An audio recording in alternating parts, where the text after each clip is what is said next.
World News Today, brought to you by the Admiral Corporation, makers of Admiral Radio, America's smart set.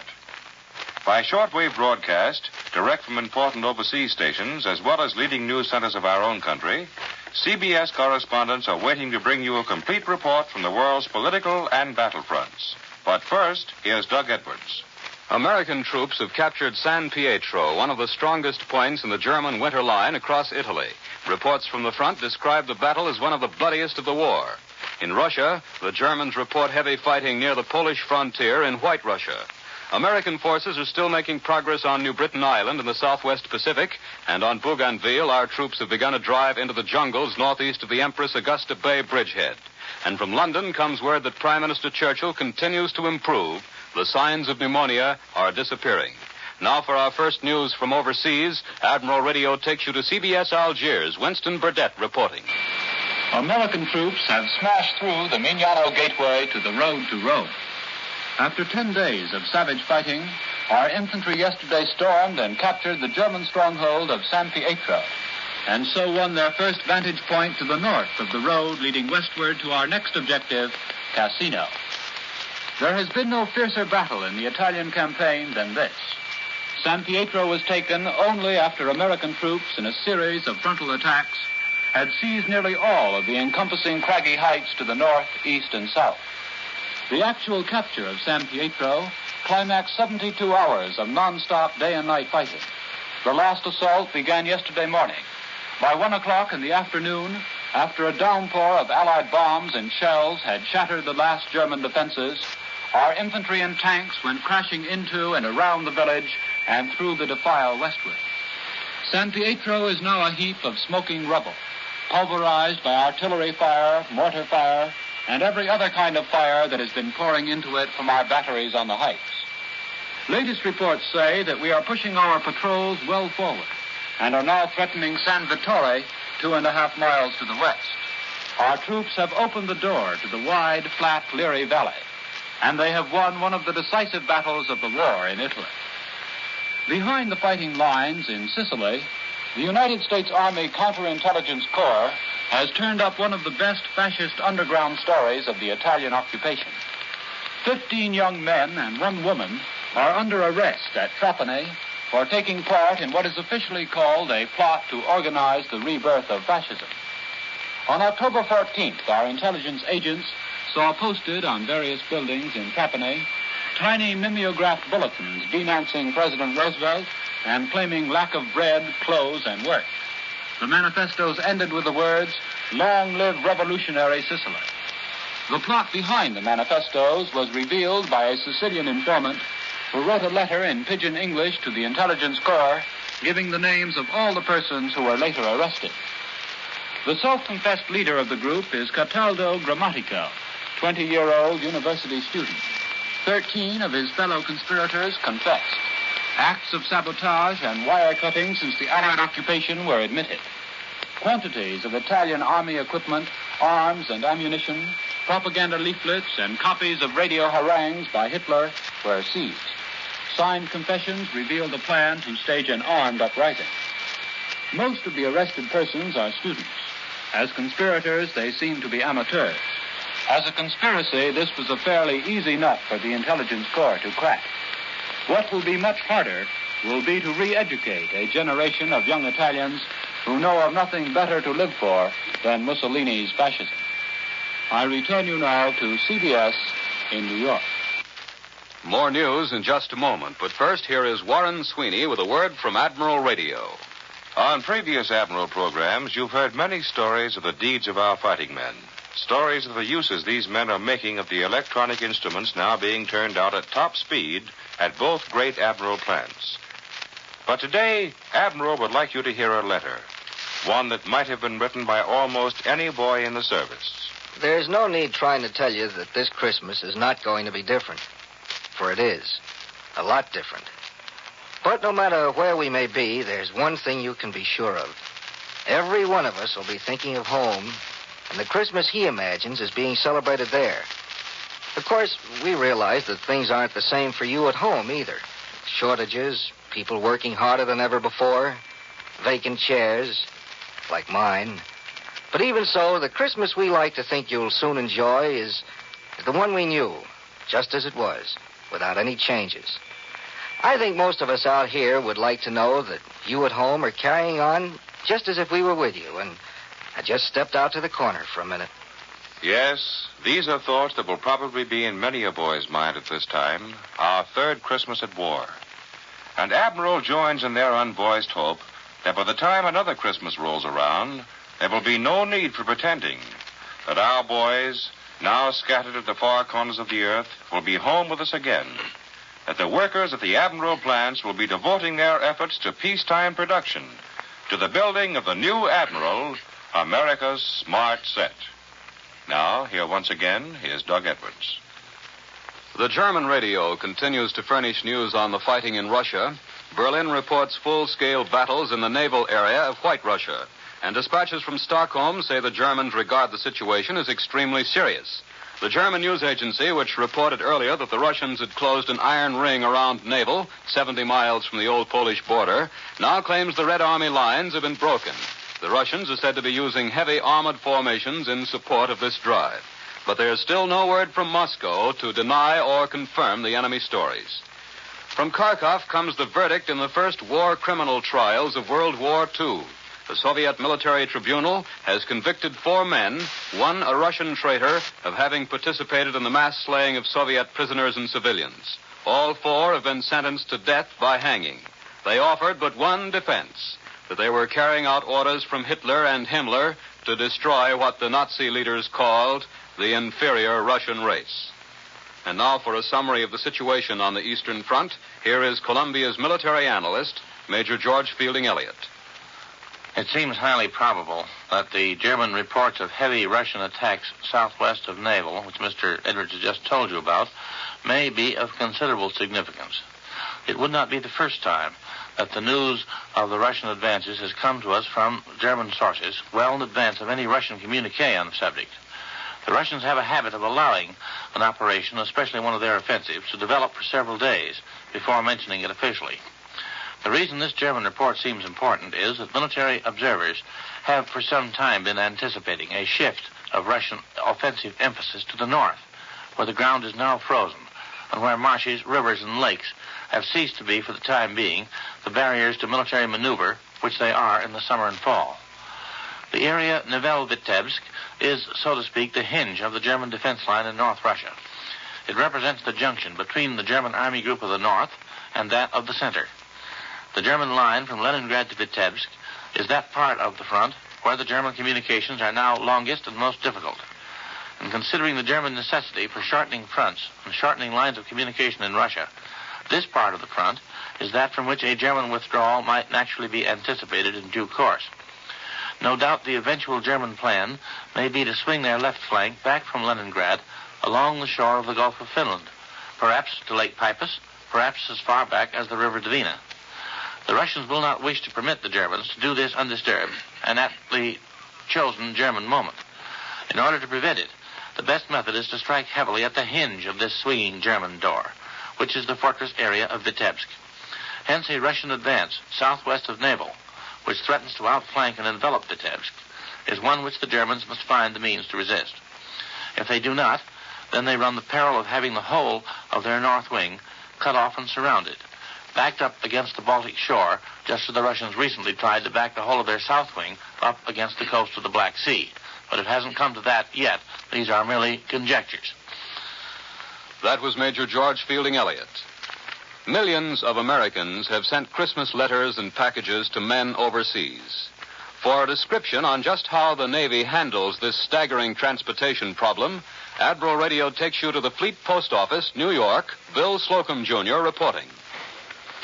2.5 million Christmas gifts, each one holding no more than 5 pounds of trinkets, and each one holding no less than 1 million tons of cheer and happiness for American sailors, have or are passing over a table I am now sitting on.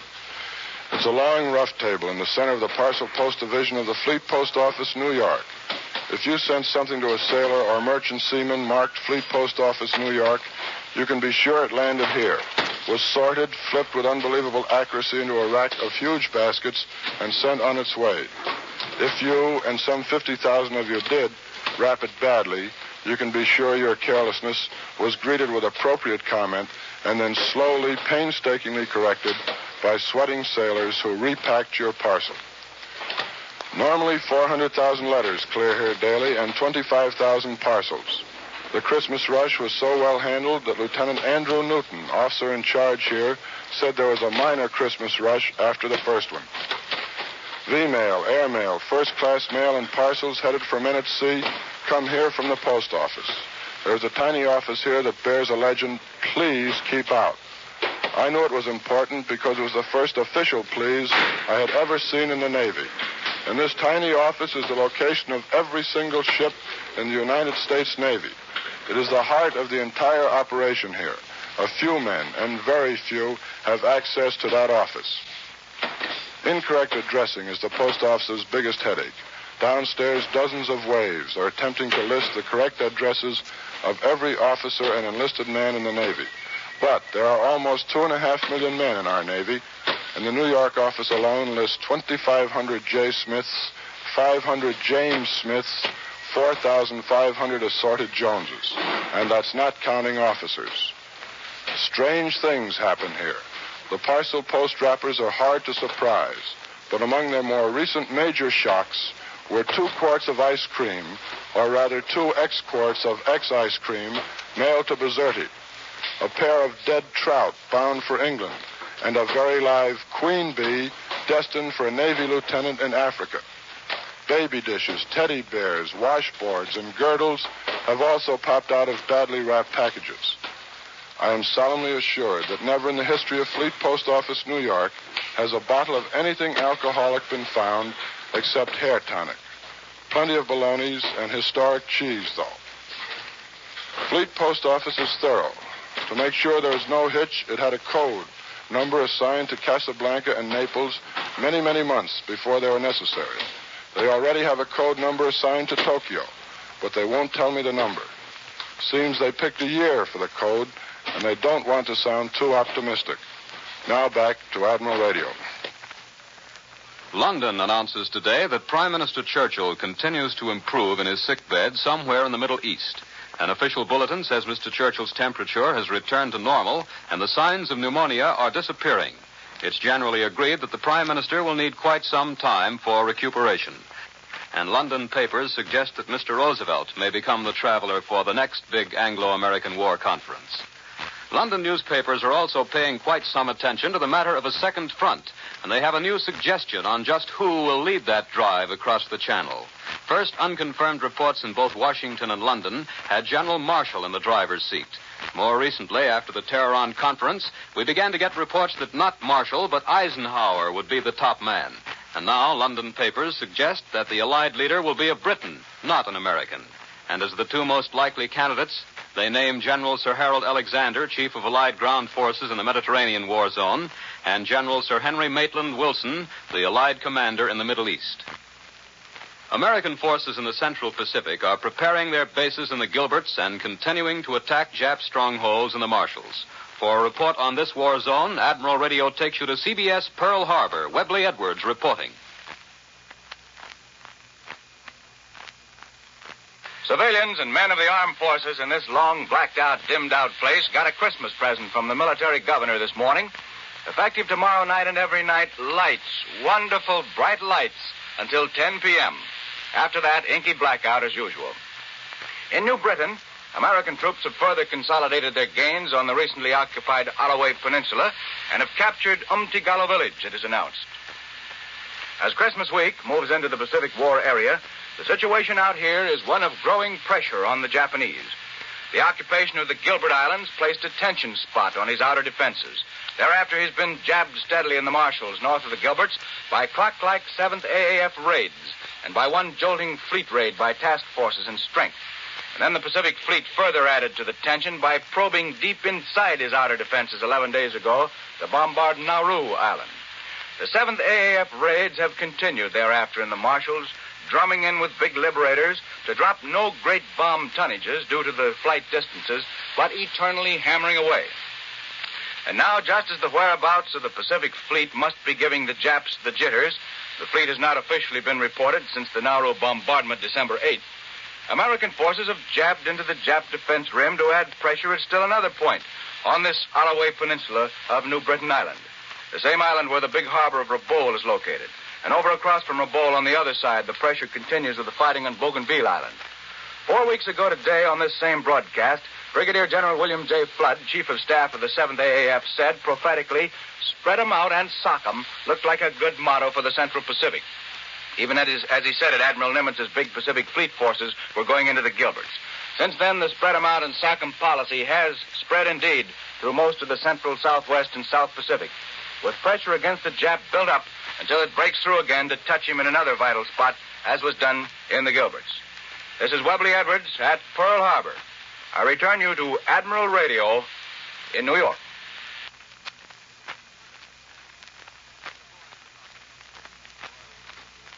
Germany this week continued to watch for signs of the coming invasion.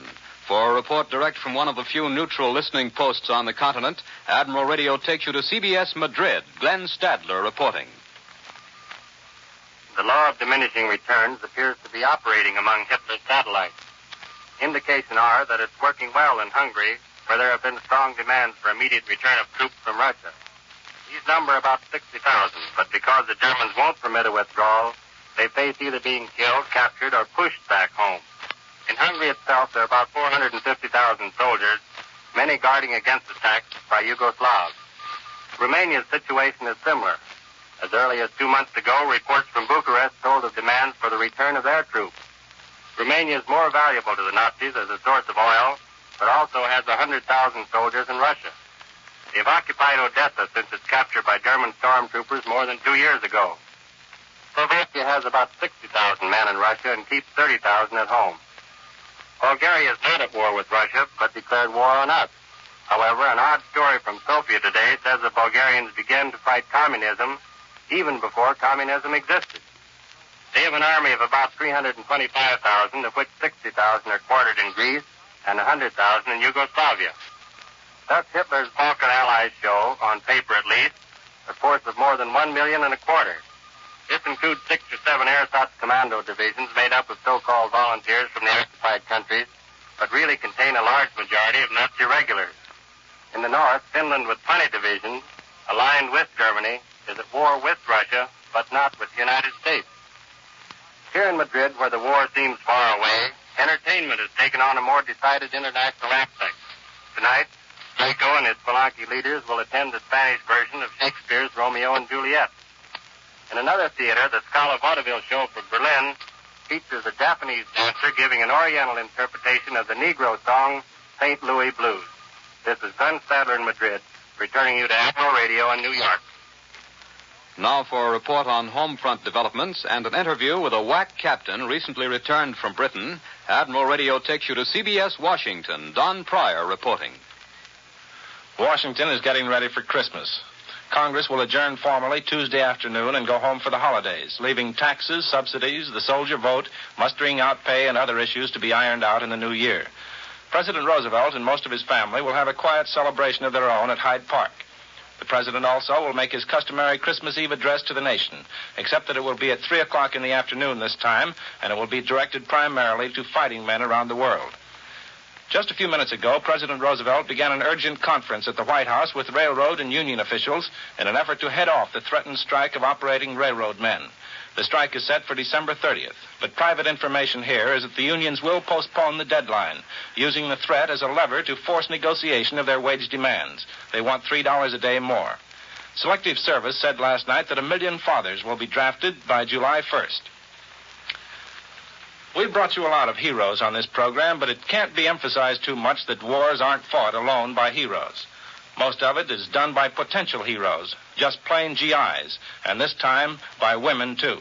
So our Washington guest today is a woman soldier, Captain Catherine E. Falvey of the Women's Army Corps. Before the war, she was elected to the Massachusetts legislature, and she's still a member. She was a practicing lawyer in Boston, a member of the United States Supreme Court Bar. But don't let that mislead you. She's also petite and very attractive. Captain Falvey, what branch of the Army are you working for right now? The Army Service Forces. Well, you haven't been in that very long, though. What were you doing before that? I was in England. I went over there last summer, in June, to help get an organization set up before the 1st WAC Battalion was sent across. Well, were you one of the first to go over there? No, I was in the 4th group. 2 officers went over last winter to establish liaison with the British WAFs, who had been loaned to the 8th Air Force while our WACs were being trained.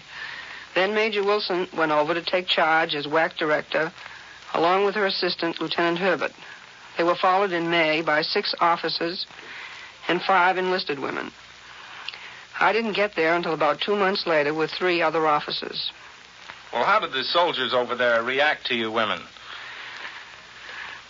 They would just walk up to you and say, "Stand still. Let me hear you say something." Oh, and what did you say? I was stopped. I couldn't find a word. Of course, most of the attention was paid to the 5 enlisted girls. They could have lost their heads just as easily as not, but they didn't. Not one of them.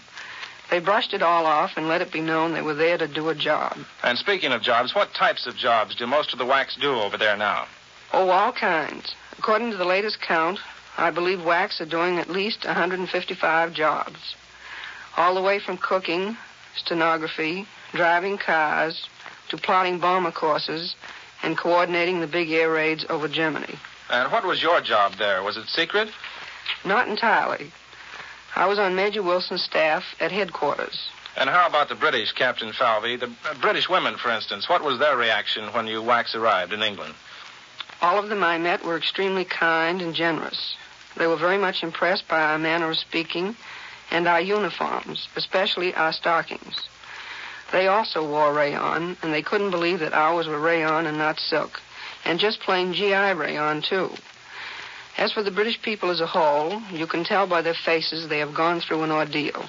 Well, I wish we had time for more details. Captain Falvey says that America needs a lot more women in the Army. Each one of them can take over a vital Army job, and the Army can use hundreds of thousands of them. And I hope hundreds of thousands join. That was Captain Catherine E. Falvey of the Women's Army Corps. I return you to Admiral Radio in New York. And now here's a message from Admiral Radio. You know, your Admiral dealer is a busy man these days. With production of civilian radios completely halted and everyone faced with the necessity of making their present equipment last for the duration, radio repairmen are literally swamped. If your set fails to operate perfectly, however, there are certain things you can do before calling your dealer. Certain checks to determine if there is actually a structural failure. For instance, tubes sometimes jar loose, and all that's necessary is to push them back firmly in place again. As a wartime service to you in helping to keep your set in working order, and to help save the time of your busy dealer, Admiral has prepared a home checkup chart listing some 20 things you can do before calling your dealer. All you need do to obtain one of these charts is ask for it at your Admiral dealers or address a letter or card to Admiral Radio in care of this station. The simple directions on the home checkup chart may save you the expense of a service call. Get an Admiral home checkup chart from your dealer or drop a card now to the station to which you are listening. The Christmas holidays always place a heavy burden upon our transportation facilities. This year, with thousands of servicemen going home on Christmas furloughs, the strain will be greater than ever before. Let's give these boys a personal priority on the available space in our buses and trains. Don't travel unless your trip is vital to the war effort. Those who must travel will find little pleasure in it. Trains will be crowded. Many will have to stand.